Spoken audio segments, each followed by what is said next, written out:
Hi everyone, Stephen Aitchison here with another 30 Days of Change episode. We're now on day 23 of 30 Days of Change, which is fantastic. We're getting close to the end of the 30 Days of Change, so there'll be another week and a half to go after this one because I don't do it on a Saturday or a Sunday. So today's topic is, are you having a spiritual awakening? And what I want to talk about today is kind of along the lines of yesterday as well, about being a fringe dweller. And if you didn't see that, I highly recommend that. We kind of got a lot of questions and comments on that, and a lot of people recognise themselves within that as well. So today I want to speak about, are you having a spiritual experience, and just to give you some clues or whether or not you're having a spiritual experience. And these are just clues, these are just kind of things I've written about in the past.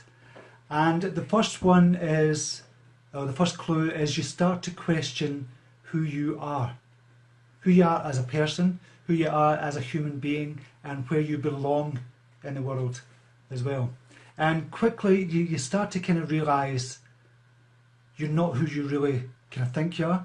You're not a product of your beliefs, or you're not a product of the media or the people that brought you up. You start to realise you're a kind of spiritual being, and you're having this experience in this kind of world, and you start to question things about yourself. So you're really questioning the whole world round about you. And that's one of the clues when you really start to think about it, because not a lot of people do that. Not a lot of people sit down and think about who they are as a person, how they're living their life, why they're living their life this way as well. So that's the first clue, when you really start to question who you are as a person. I really started doing this when I was younger. I really started questioning, why am I doing what I'm doing? Why am I here? I just started all these kind of big questions I had when I was younger, and it really, it didn't vex me at all. It was a great thing to think about. At the same time, it seemed kind of strange to kind of other people as well. I used to ask all these questions from my friends, my family and other stuff, about all these questions, just say, oh, that's Stephen being Stephen. But you really start to question who you are. So that's one of the signs that you're having a spiritual awakening. The second sign is you start to question why you're here. And it's kind of related to the first clue. So you start to question, what is your purpose here? What is your purpose here on this earth at this time? And why is your consciousness in your body at that time? Why does your consciousness not belong to another person's consciousness? Why are you the only person having this particular consciousness inside your body? Could it be that we are all connected, and that your consciousness is developed from loads of different consciousnesses? So you really start to question why you're here and why you're in this kind of body. And when you start to do that, it kind of opens up your mind to the fact that you're here to find out what your purpose is. You've got a mission in life. And I've kind of read books, and I kind of like the idea. I don't know if I fully believe it or I've fully kind of formed an opinion on it, but I like the idea of you've already chosen your life before you were born. So before you were born, you knew the kind of path that you were going to go on. You knew the struggles that you were going to have, and it was your mission to overcome your struggles and to find your purpose for this particular life that you're leading just now. Now, as I said, I've read kind of lots of books on that and lots of different philosophies and stuff like that as well. But I don't know if I've fully formed that belief that is true or not, but it's a nice thing to think about. And that's what you kind of keep doing when you're reading kind of philosophy, when you're reading spiritual texts, when you're reading kind of spiritual books or anything like that. You question everything. You just say, okay, what if that were true? You don't dismiss it straight away. You keep an open mind and you say, okay, what if that were true? How would my life look if I lived that belief? Because you're living your beliefs just now. Everything that you're doing just now is through all the beliefs that you've been brought up with. And the beliefs you've been brought up with is not the beliefs that you were born with, it's what you've been brought up with. So it's kind of the nature-nurture kind of thing. So you've been nurtured with these beliefs. And believe it or not, you form most of your beliefs that you take into adulthood by the time you're 7 years old. 7 years old, and all these beliefs have been passed down into you. So when you start to have a spiritual awakening, you start to question why you're here, and then you start dismissing the beliefs that have been kind of drummed into you from the media, from religion, from the newspapers, from your parents, from your peers, from your teachers, your friends and everywhere else. you start to question those kind of beliefs. And that's when you kind of know, okay, there's something happening here, there's something going on, I can't quite put my finger on it. And it's really weird because I still can't quite put my finger on it. I just know that I'm finding my life's purpose, I'm finding the path, I'm walking the path just now. And that's what I hope to get you thinking about. Not for you to kind of believe every single word I'm saying, but just to think about and just ask yourself, okay, what if that were true? How could I live my life according to that if that was a belief that I held?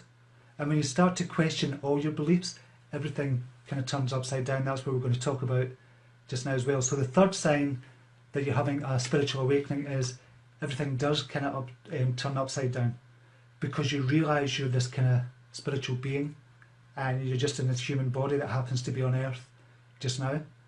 And when you realise that, bigger things kind of start to happen.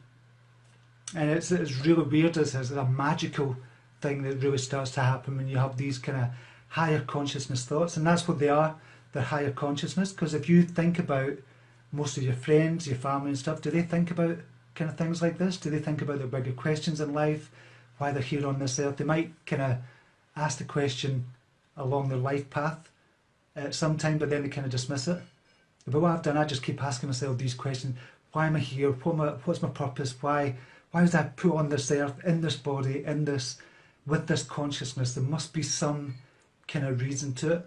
And it's nothing to do with religion, it's nothing to do with that. But I don't believe anyway. Obviously you've got your own beliefs and you follow your own path, and that's brilliant. But as long as you question everything and it leads you, or ask better questions and it leads you to better answers, rather than the answers we're getting just now. Because you soon realise once your life is turned upside down because of these kind of spiritual questions that you've got, that the world in which we live in just now is just manipulation. It's manipulation all around, from the media, from religious dogma, from everybody. Everybody's got their own agenda. And when you can free your mind from that, you gain clarity. You gain a certain amount of clarity when you can free your mind from that. And you gain clarity by questioning everything. By questioning your own beliefs for a start. So you start with questioning yourself, questioning your own beliefs, questioning your own motives, your own values, your own principles. And once you start doing that, things begin to open up and your world kind of turns upside down when you get to that stage as well. And the fourth sign is, and we spoke about this yesterday, being a French dweller, is when you begin to experience synchronicities beyond coincidence. And that's a kind of big thing as well. And that's when you know, I like to call it the magic. I just believe this is a magical world we live in. We really live in a magical, magical world. And it's just amazing how we can affect that magical world. But most people don't know about it, or they haven't thought about it. But you as a spiritual being, you as a spiritual seeker, as kind of, you've questioned yourself and you're starting to experience these synchronicities.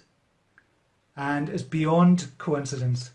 Like I've been experiencing for the last couple of years just now, like even in business, even with my kind of personal life, when I met my wife, for example, that was a total synchronous event that happened when I met my wife, and it was just a kind of beautiful thing that happened when I first met my wife as well, and it's still magical to this day, even after 14 years of knowing each other. It's a magical experience. So you start to experience these synchronicities beyond coincidence. And I said in my business life, when I thought about, okay, I really need this to happen for my business to grow, and then a couple of days after, a couple of weeks after, somebody comes into my life that can help me with that very thing that I needed help with. And that's beyond coincidence. Because we're talking about big things here. So you'll probably find that as well. See lots of love hearts going across, because Facebook keeps on turning on and off. So hopefully we've not lost connections here. Yeah, we've still got you. We're still cool. The fifth sign that you're having a spiritual awakening is you kind of lose a lot of people in your life. And I don't mean people dying in your life. You kind of lose kind of friends and kind of family, and you gain new kind of acquaintances and you gain new friends in your life. And that's just you. It's almost like a stage of growing up. So if you think about a child growing up, a lot of people don't have the same friends that they've got from the childhood. So as they grow up, they go through different stages and everybody evolves in a different way, but you're evolving in a spiritual way. And so you kind of lose friends along the way that are not on the same kind of path or not the same level as you.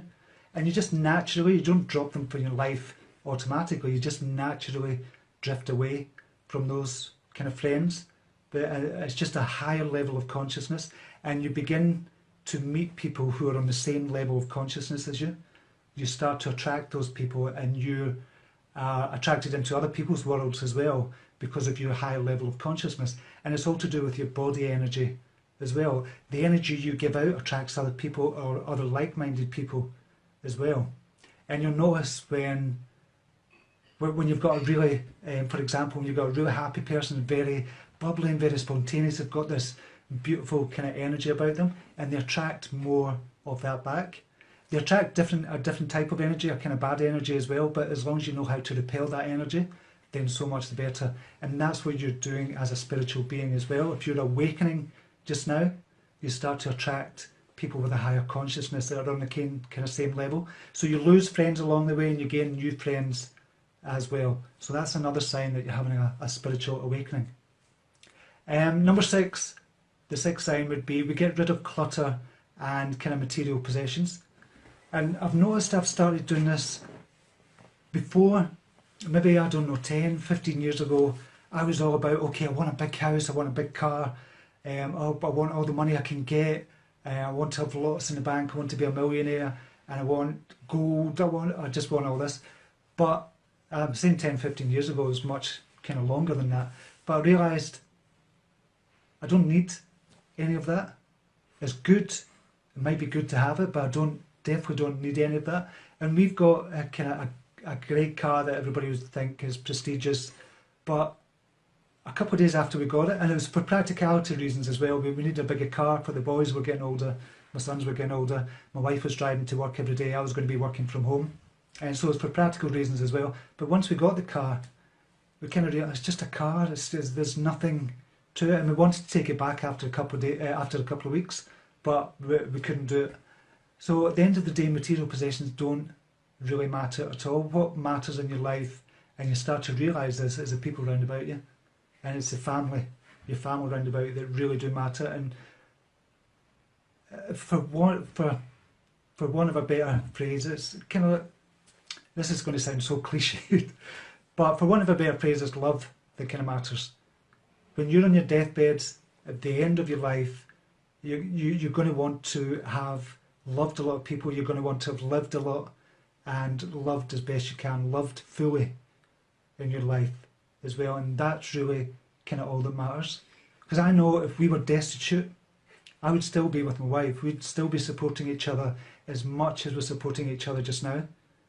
And that's how I know I've found the one, the magical one. And so it's love that kind of it comes down to at the end of the day. And so when you're on a kind of spiritual awakening, when you're getting there, you kind of realise material possessions, they really don't matter, and they don't. If you want a material possession for practical reasons, that's fine. Like I've got a big Mac, and I've got a MacBook purely for work, and it allows me to do everything, and I spend a lot of money on the tech stuff that I've got for practical reasons. It's not for prestigious reasons or just to have a material possession like that, it's for practical reasons. And that's what you'll probably find as well in your life. And number 7, sorry, is just what I've spoken about before, I kind of went into that, I alluded to that before, is love that matters at the end of the day. That's all that really matters. And when you're on this kind of spiritual awakening, you realise, just like I've kind of realised over the years, that we're all kind of one. As we're not all one person again, we're all one energy. We all belong to the same energy. Even everything, the animals, the plants, you, me, everything is all part of one kind of big energetic system. So when you're hurting somebody else, you're really hurting yourself at the same time as well. And I know a lot of spiritual texts talk about that, but I've come to realise that we are all one. I believe in this universal consciousness. And this universal consciousness is kind of made up of energy that is everybody contributes to, every single person in this world, every animal, every plant, everything is connected to this universal consciousness. So when we hurt one person, we're hurting another. When we're hurting animals, we're kind of hurting each other as well. We're hurting ourselves at the same time as well. So we kind of realise that love is the basic building block of everything. And it's that energetic love as well. Love of the human being, love of animals, love of plants, love of life. And that's what it's all about. This is kind of what I feel. I'm not saying you have to believe this, but just think about kind of what I'm saying and just be open to it and just ask yourself, what if that were true? Would my life be different? What if that were true? That's all I'm asking to do with these kind of videos that I've been doing over the last 23 days now, is just to think about it. So number 8 is, or the last one is, we are, how could I say this? We are the calm before the storm. Because what's going to happen is there's going to be an eruption of kind of things happening in the world, and we see it just now. There's loads of different things happening in the world, and if we've not got enough spiritual people or spiritually awakened people in the world, then the world can't really survive. And I'm not talking nihilistically, I'm not talking like that, I'm just talking about we have to evolve in some way, and all these people having these spiritual awakenings, this is us evolving into a different level of human consciousness. That's what I believe anyway. I don't know if I've explained that well enough, but that's why. But we're just evolving at a different rate. So if you look over the millions of years or the thousands of years that we've been, kind of humans have been on the planet, obviously you can see the evolution, the progression, the evolutionary progression as we've gone along. And I believe this is the next progression. It's a spiritual kind of awakening. And more and more people are tapping into that. More and more people get into alternative therapies or energetic therapies. Lots of different stuff like that. You can see it happening, but it's still not quick enough yet. And we want to help the world in some way by becoming more spiritually involved and spiritually kind of evolved as well.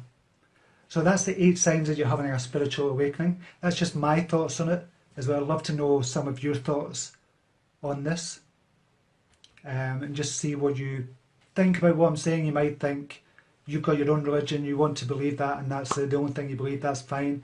If you want to open up your mind and question things, or just anything at all, so just what are your thoughts on it? Andrea Costa says yes. Jenny Miller, Stephen, you're a beautiful source of energy, thank you very much.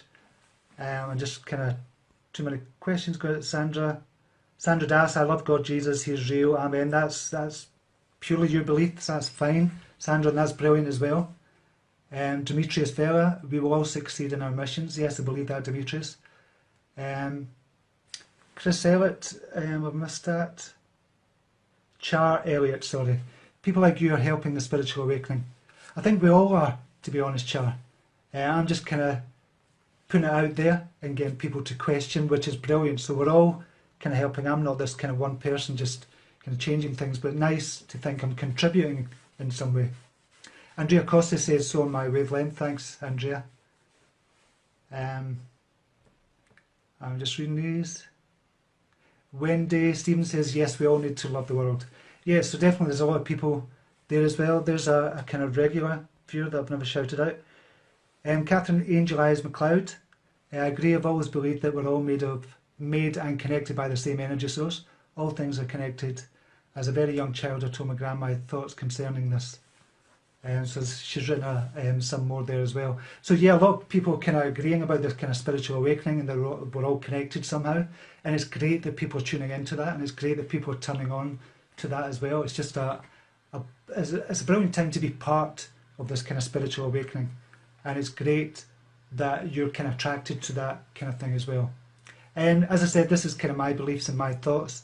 You don't have to, I'm not saying you have to believe them, but it's nice if you want to share this as well. Just leave a comment below, just say hi, where you're from, and share this video as well if you think it's going to be useful for anybody else to continue that spiritual awakening and to get more people thinking about their life, the way they're living life, and how they can be more spiritually awake.